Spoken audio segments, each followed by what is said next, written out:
So obviously help yourselves to the water in front of you, furnished by the table restaurant. Should we start? Okay, let's start. Yes. Let's start. Is that okay with you guys? Yes. I like to start. I'm all anxious. So everyone, I just want to welcome you to the table. I'm Chef Alex Sanchez. This is our second master class. First was with my mentor, Chef John Paul. And so now I'm going to follow in his footsteps. Hopefully I'll do a good job. So what we're going to do today, you guys have y'all have menus in front of you and recipes. Feel free to follow along, but I would definitely say pay attention to what I'm doing up here, also, because you might learn little tricks, little tips.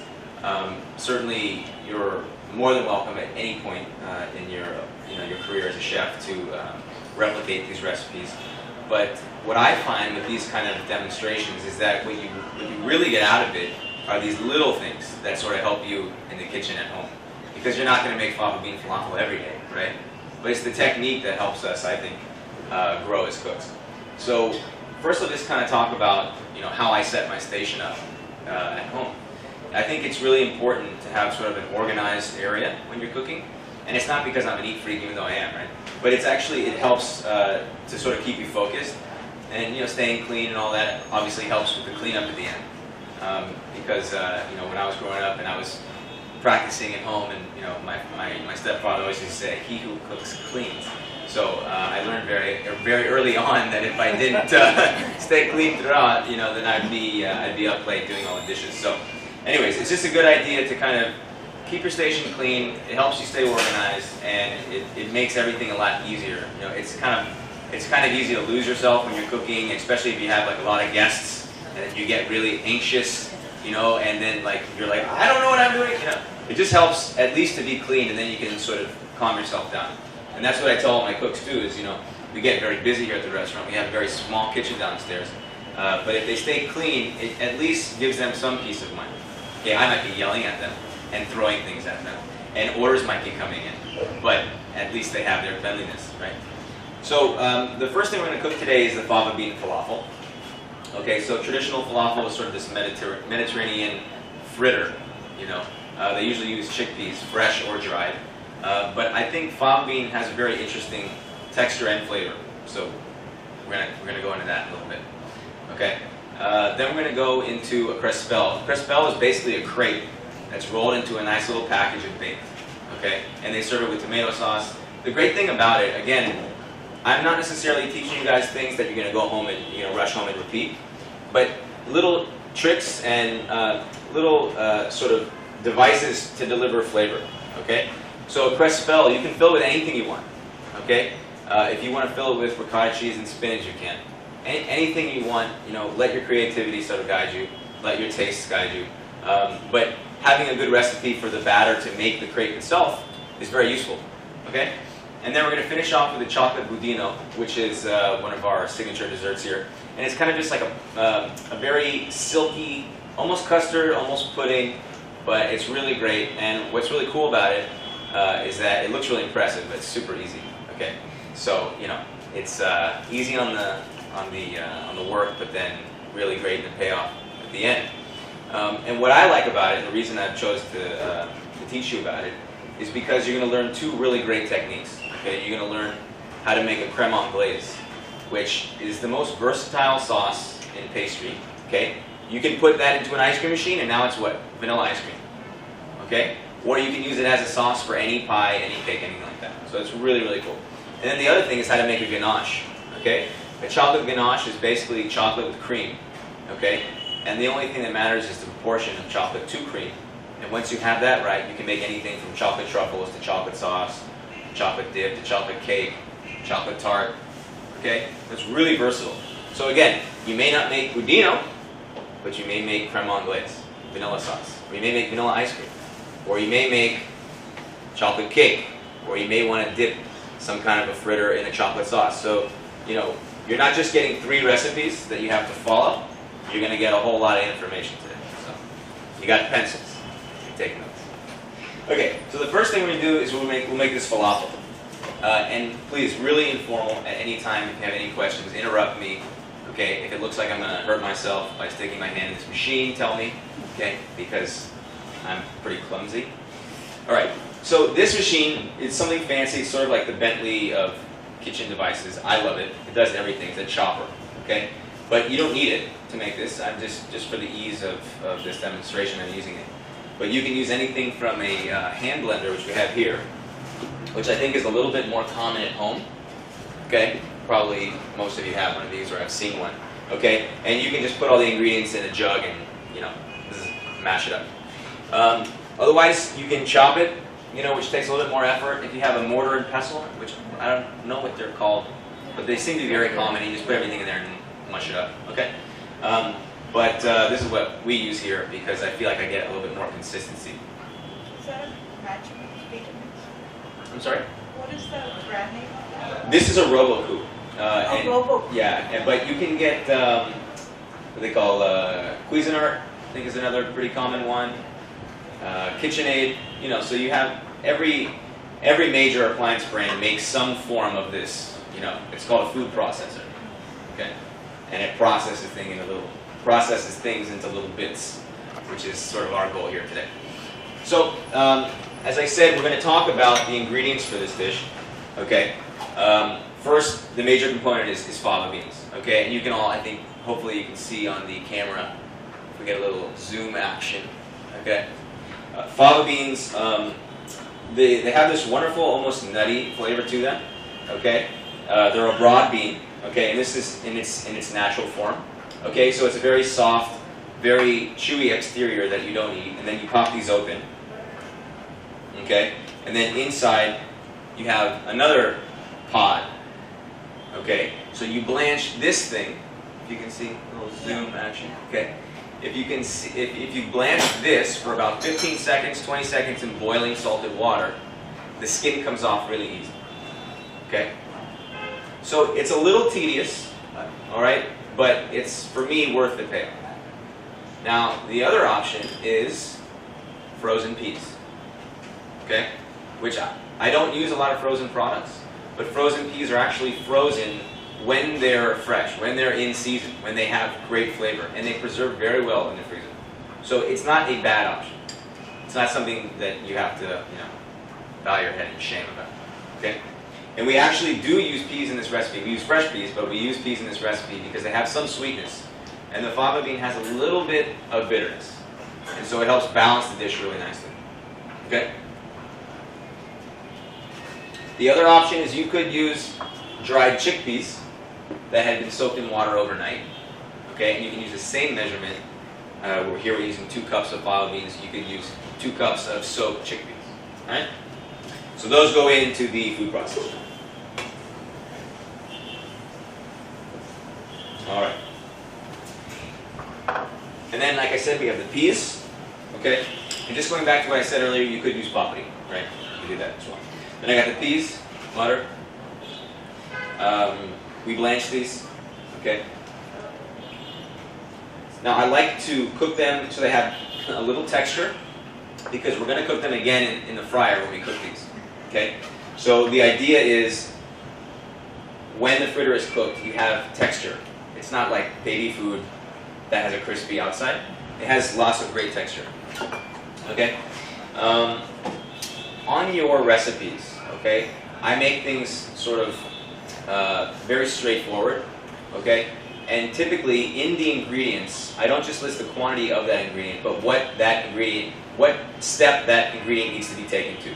For example, fava beans, peeled, blanched, ready to go, okay? That we call mise en place, okay? Mise en place is life in the kitchen. So as organized as you can be before doing this, as you can see, my lovely assistants have done everything for me. Guys, why don't you come out here? Let's give them a round of applause. Come on out here, guys. Come on. Okay. These are the guys that actually make stuff happen. Okay, I'm just the ugly face that's representing it all. Okay, but the idea is you get everything ready. Okay, all the spices are ground and toasted. Everything is chopped, so that when you go to make it, you're not running around like a chicken with your head cut off. You're ready to go. Okay. Again, it may seem like you're doing a little bit more work, but then when you see the finished product and how easy it was, it makes all the difference in the world. Okay. So then we have all the delicious herbs. Okay, we have parsley. Okay, let's get some zoom. Yeah. Okay, parsley, dill, lots of dill. Okay, dill for me makes this. Okay, and that all goes in. Okay, herbs are all about freshness. Okay, scallion, which is an herb, mint.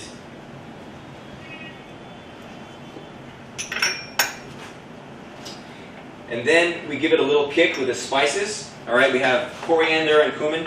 You know what's kind of interesting is back home, if I was giving a demonstration, I would say make sure you toast your spices before you grind them. But here it's like intuition, right? So you guys all know that. So we got cumin and coriander, okay, and just a little chili flake. So it's not spicy. Of course, if that's your preference, you can do whatever you want. Okay, there are no rules here, but this is how we do it here. Okay, chili flake, just a little bit.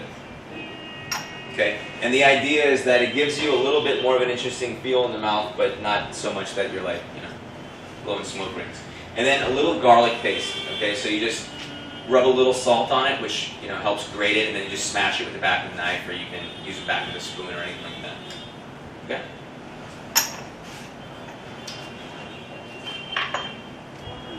Okay, so again, I'm cleaning as I go, and my station is clean. I know it's looking a bit easier, right, because everything's all nicely put in their little ramekins and all that. But really, if I was doing this and I was in a busy kitchen anyways, this is how I would work, because it really makes all the difference. I have my tasting spoons ready in clean water. I have salt, pepper, and olive oil at my disposal, right? Because I'm always going to use that for pretty much everything. So, whether you have a little box of masalas or whatever it is that you cook often, it's just great to have your little workspace. You feel like you're like a pilot or something. It just makes you feel cozy. At least it makes me feel cozy. Okay. Just a quick question. Yeah, please. You've written here in the recipe that the fava beans and the peas should be really dry.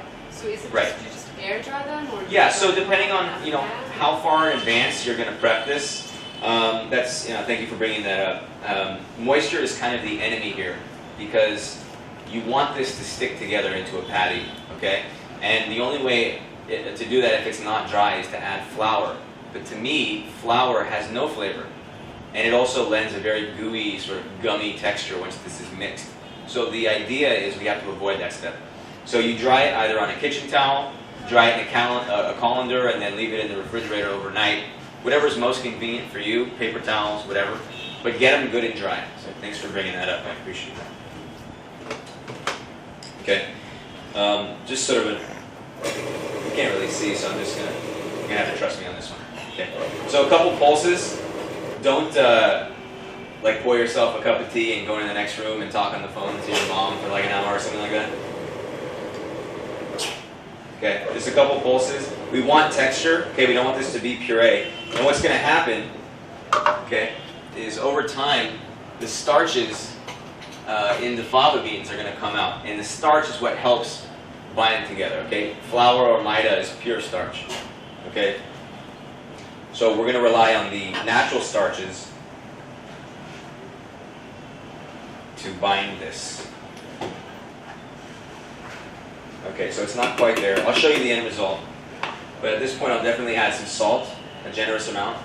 Okay, and some pepper. Fresh pepper is really the only way for me. If you grind pepper once a year, like some people, get out of that habit. It's a bad habit.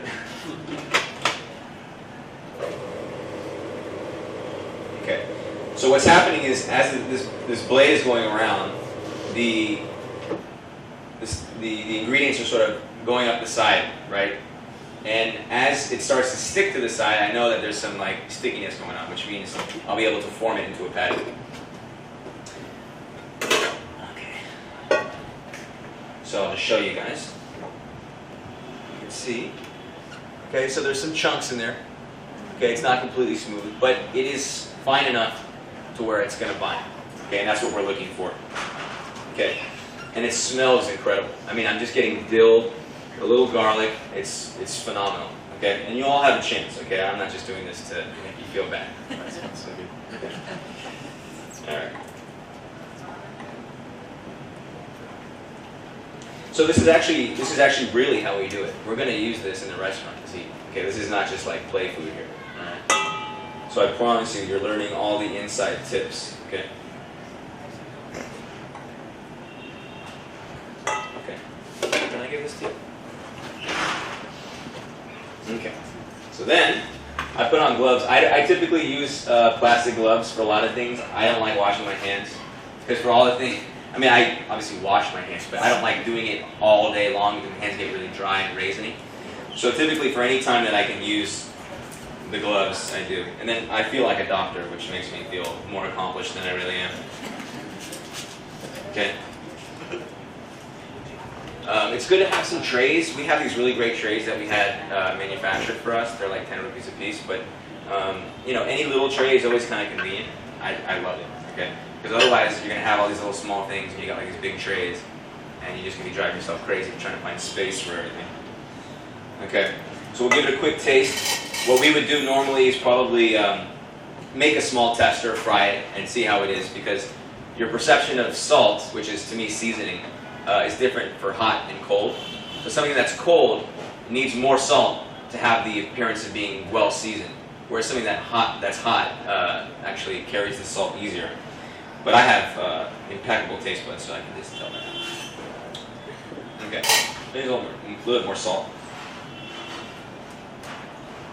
Okay. And I can see it sticking together really nicely, like just kind of when I push it around. You can go full zoom, bud. Okay. And then just a little water, a little dab, and then it won't stick to your hands. Okay? And that actually is the same for anything. You're making meat patties at home, meatballs, anything, you know, pakori kebabs, which I love. Okay? And then just kind of compact a little bit. And then you're going to make it into a cool little cake, any size you want. So if you're doing canapes, you know, little hors d'oeuvres, then you want it to be bite-sized. All right, if you're doing something like what we do here, then maybe you want it a little bigger. Okay? They don't have to be perfect, but I'm like a total, you know, anal retentive, obsessive, compulsive freak. So then I would make it like really perfect. But then you see, we've got this beautiful little disc. Okay? Can we get a little close up on that, please? Are we seeing that? That's Hey. perfect. It's like it was made by a machine. Thank you. Thank you. So, can we fry 2 pieces? Or you want to just fry this piece? Just fry this, okay? Thanks. You know, I feel like sometimes, you know, for me, my background, I worked in some really great restaurants in the States. And, you know, the more technique that you learn and the better the restaurant you go to work at, so the more strict everything becomes. But I do feel that these techniques actually free you up a little bit. So, on one hand, it seems very sort of rigid, you know, keep your station clean. But then the product is really incredible. You know, the end product is so much more enhanced by that. So don't be afraid to, you know, be a little rigid sometimes. I mean, you know, it's fun, right? It's always fun, especially if you have people over. I mean, this would be fantastic. You know, make this, and then say, everyone, come into the kitchen. We're making falafel. Get your butt in here, you know. And then, you know, you can have a little party around that. I mean, these things are great. I mean, obviously, the other side of that is you can just have everything ready beforehand, and then, you know, fry it fresh when people come. But it's just something to think about. My man, thank you. Okay, falafel. So as that's cooking, we're going to get a couple other things ready. Okay, I'm just going to sort of assemble this as I would sort of at the restaurant. Okay, so we have a nice little plate. I always have a little towel, kind of like on the side here. I have my big towel for like grabbing things out of the oven, and I have a little towel for just kind of tidying up. Okay, yes, neat freak. Okay. But again, I don't want to have to clean up a big mess at the end. I'd rather clean up little messes as I go. Okay? Nice to have to seeing a whole new side of me. Chef is really kind of nuts. Okay. So I have this lemon yogurt. Okay, this is nothing more than curd that's been strained. Okay? A little lemon juice, a little lemon zest, a little salt. You could use plain curd. Okay, but I just like lemon. Lemon kind of plays into that sort of Mediterranean thing. Sorry, 1 second here. Hey guys, I need to Can you give me a scissor or just cut this open for me? Thanks. Okay. So we have the lemon yogurt, okay, and then we have some oven-dried tomato, okay. So it's just a tomato that's been cut in half, seeds removed, and then a little olive oil, maybe some garlic, thyme, salt, okay. You put it in a really slow oven, super slow, okay, 7 hours, 8 hours, okay, maybe like 70 or 80 degrees, okay. And it doesn't really cook it. You can see it's still got a lot of texture to it. It just concentrates the flavor. Because what I found is that a lot of the tomatoes here don't have a ton of flavor. And it's kind of the same in the States. Thanks a lot, Louis. So what we do to enhance the natural tomatoiness of tomato is we just evaporate the water, basically. Because water has no flavor. Okay. Then we've got some white onion that's just been cut into rings, grilled, has a little crunch to it. Okay. And then cucumber. So the cucumber, I love grilled cucumber, but people think I'm a freak. This is my stove from home. You can see it's really clean because it never gets used. So this can all be done at home. So grilled cucumber is great. A little olive oil. Okay? Or if you have a grill, use it on the grill itself, you know. But anything. I don't have a grill right now. I apologize. Okay, let that get a little hot. There are two sides of the story here when cooking with olive oil. Okay, some people say, you know, why do you cook with olive oil? You know, all the flavor is gone when you use it. It's more expensive. Why don't you just use salad oil? Which you could do, because salad oil has a higher smoking point. So you never deep fry really with olive oil. It's kind of useless. But there's just something about cooking with olive oil. I don't know if it's just romantic, but there's something about cooking with olive oil that I really enjoy. So that's what I do. Okay. Okay, and I'm just going to get a little color on this. I don't even know if this is hot enough. I think this is hot enough. Yeah, okay, good. With anything, season with salt. I only season with pepper when I want pepper flavor. Okay? So when I'm talking about seasoning, I'm talking about salt. Because salt brings out natural flavors. Pepper adds a flavor. You guys get that? It's kind of, when I was starting as a young kid, my chefs always said, season with salt and pepper, season with salt and pepper. And as I sort of grew up, I realized, well, hey, seasoning, yeah, that's salt, but pepper adds pepper flavor. So maybe I don't want pepper flavor, or maybe I don't want those little specks of black in my food, or whatever it is, right? So just, you know, I guess have a little intention when you're cooking, okay? Okay, we'll fry these a little bit more. Okay, what this does also is it takes away a little bitterness, because you can never really be too sure with cucumbers until you bite into them. So you know, unfortunately, you can't go around the supermarket biting into things, which would be pretty cool. But you can't. So this is sort of a guaranteed way to make sure your cucumber does not have bitterness, okay, by cooking it a little bit. And it brings out a lot of really great flavor too. Okay, cool. So now we're getting just a little bit of brown. This is called a mini offset spatula. I love these things for just about everything. Okay, I've seasoned it with salt. Okay, and that's for me more than enough. My aunt, by the way, hates when I come to her house to cook, because if you can see all these little splatters, she calls me Splatters McGee, because all I do is I create a mess for her. But she loves the food.